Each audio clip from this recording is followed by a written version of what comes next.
Hi guys! Sa ika-5 linggo na sunod-sunod na pagtaas ng krudo at gasolina. Ito na naman ang samahan ng public transport sa buong Pilipinas, sa Metro Manila at sa labas ng Metro Manila.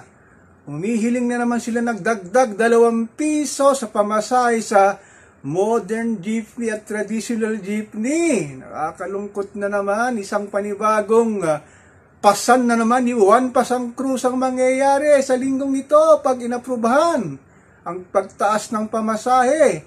Katatapos lang ang pagtaas ng pamasahe ng LRT1, LRT2 noong nakaraong August 1. Ito na naman tayo, yung mga jeepney drivers naman ang humihirit.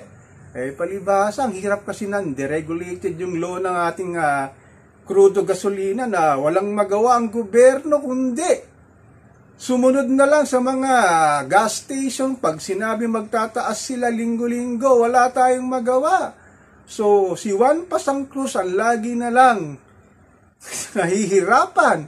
So, kasunod niya ng pagtaas ng pamasahe, sigurado yung mga bumabiyaheng galing probinsya na may dalang gulay at iba pang produkto na dadalhin sa Metro Manila sa pagtaas at crudo na gasolina, itataas na naman ang pangunahing bilihin.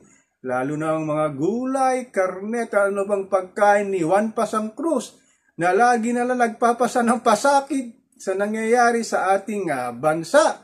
Sabi nga ng mga netizen, kailan kaya matatapos itong mga nagtataas ang bilihin, pati pagtaas ng tax na sisingilin sa pangkaraniwang manggagawa, nasa mga laylayan o middle classes ang naapektuhan.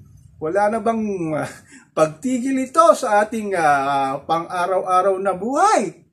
Sa bagay, itong mga jeepney driver talaga, pagka nagtaas talaga yung crudo, wala, hindi raw sila kikita. Kumita man lang sila, kakarumpot. Kaya lang si Juan Pasang Cruz, kahit nagtaas ang minimum wage ng 40 pesos dito sa Metro Manila, mapupunta lang sa pamasahe.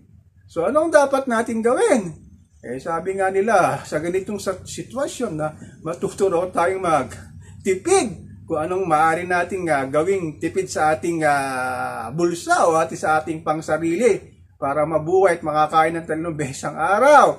Sabi ng mga netizen, wala na nga ititipid dahil masyadong mahal ang cost ng bilihin at ng serbisyo dito sa ating bansa.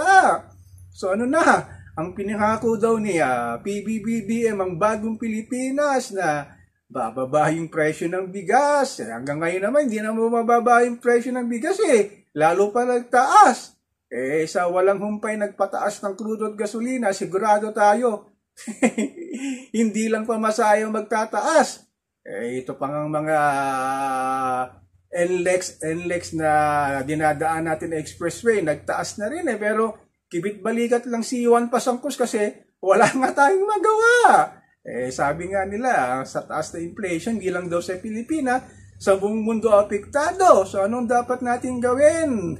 So magsipag na lang tayo. Kaya lang dito sa Pilipinas, hindi naman tayo pwedeng magkaroon ng part-time job. Dapat isang job lang dito na full-time. Di kagaya sa ibang bansa, pwede kang magkaroon ng part-time time. May full-time job ka. Dito, isa lang trabaho mo sa 8 oras, tapos pag bumiyahe ka ng papasok at pauwi ng iyong opisina, matatraffic ka pa.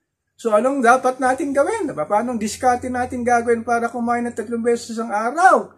So ito na lang ba lagi ng buhay ni Juan Pasang Cruz na pumapasa na lang ng mga pasakit na dumarating dito sa ating mga bansa? So ako po si Papa Ken, patuloy tayong magbihimiron, magmamatyak dito sa panibagong pagtaas ng pamasahe sa traditional jeepney at saka sa modern jeepney. So, ganun talaga ang buhay ni Juan Pasang Cruz So, tuloy lang ang buhay, laban lang.